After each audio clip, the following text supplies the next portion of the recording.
Hello, my name is James, I'm the Mayor of Jamestown, and today I'm going to be reporting on the fact that Days Gone 2 has been recently rejected. If you're unsure what Days Gone actually is, there's gameplay in the background just to kind of help move it along. The title is a third-person open-world shooter. You play as Deacon, a biker in, I believe it's post-apocalyptic Oregon, which is a very interesting setting to go with. Days Gone had two different mechanics it tended to focus on, the first being the bike. Similarly to the 2015 Mad Max video game, your vehicle is a big portion of what you do. Also, play Mad Max, severely underrated, very good game.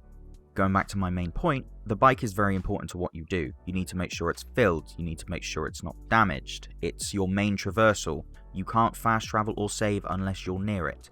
It's a key point of the game and is one of the main mechanics of the whole game. Moving on to the arguably bigger mechanic of the game, we have hordes/swarms. I can't remember the terminology they used. A horde is essentially a massive collection of all the sort of zombie-like creatures in the game called freakers, and they will clamber on top of each other and basically just hoard you until you are murdered dead. Imagine World War Z or Dead Rising, and you pretty much have it on the money. The hordes are a lot of fun. They make you think twice about your decisions when you're doing a mission, because obviously if you come across 300 different murdering machines, you don't really want to take the chance unless you've got a lot of explosives, which, in a post-apocalypse, is easier said than done. So yeah, that's Days Gone in a nutshell, but more importantly, on to the actual news, that unfortunately, a possible sequel to the game, as of right now, is currently dashed. Supposedly there was a 2019 pitch for Days Gone 2, and unfortunately it had been rejected by Sony Interactive Entertainment. Now, this story both surprises and doesn't surprise me, and allow me to explain because this is twofold. I'll start with why it didn't surprise me, and that's the fact that Days Gone simply isn't an amazing game. It's average or arguably above average. From what I've played of the game, outside of the bike mechanics, which is arguably really fun, the way the bike works is really enjoyable, and the whole horde system is a ton of fun.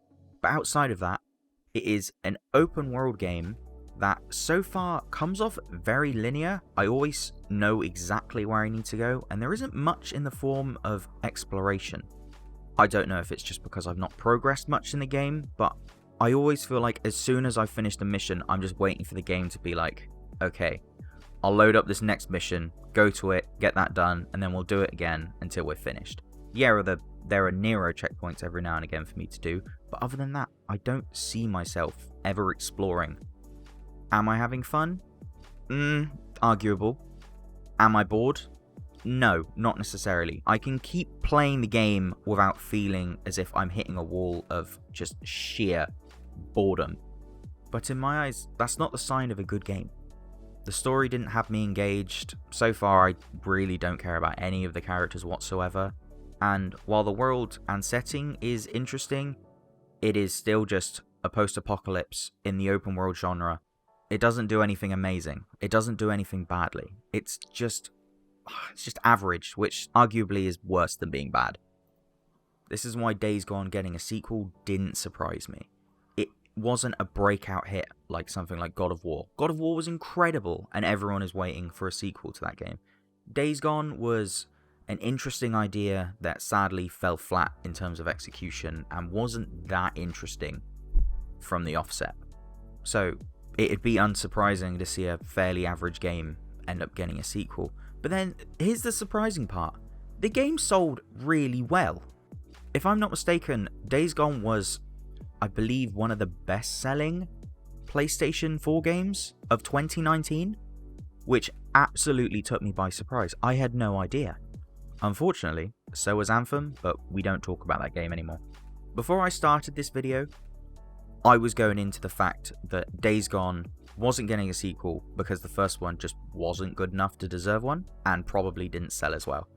Only to find out that I was incredibly wrong, and it actually sold really well, and I assume, from some of the reports, that it made a profit, which is why it is oddly surprising that Sony don't want to take the risk and make a second one.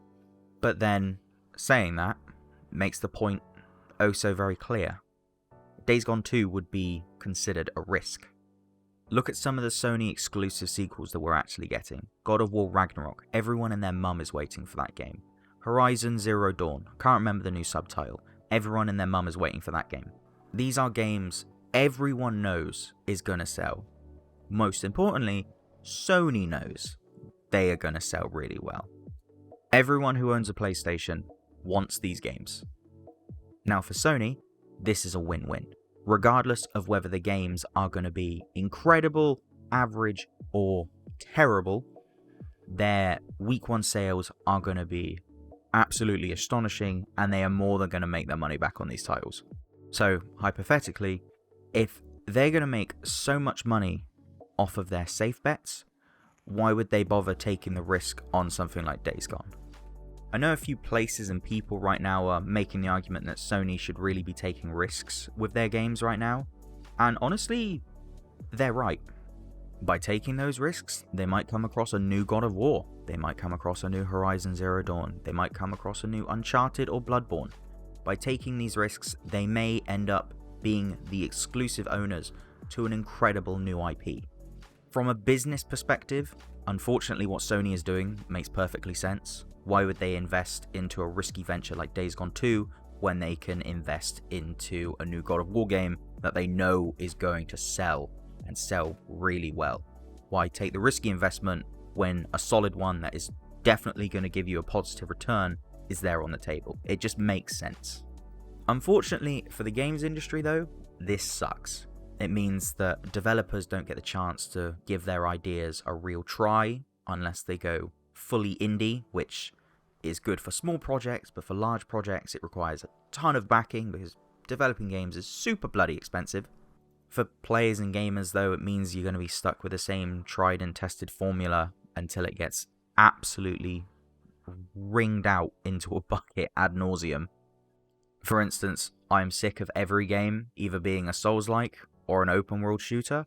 There are some games where that genre flourishes fantastically, but that doesn't mean every action game needs to be one of these two. It is very boring after a while. Going back to my original point though, I get it. Sony, I get what you're doing.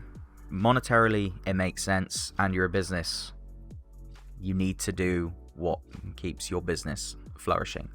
Unfortunately though, it means that certain IPs may not get a second chance, like Days Gone 2.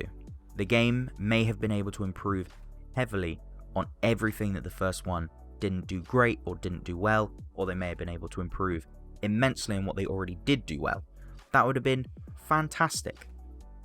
I know some people really enjoyed Days Gone, and I'm sure they would have loved to see a sequel that improved on what they were already in love with and made it better. Unfortunately, that doesn't seem to be the case. As of right now, it was just the pitch to Sony that was given a hard no. Whether that means 10 years down the line it may crop up again, who knows. I personally will not be positive. I'm being realistic, I doubt we'll ever see another Days Gone, but if so, good for the fans that actually really enjoyed the first game. Now, onto some more positive news. Ben Studios, the team behind Days Gone, and also Uncharted Golden Abyss, strangely enough, are working on a new title.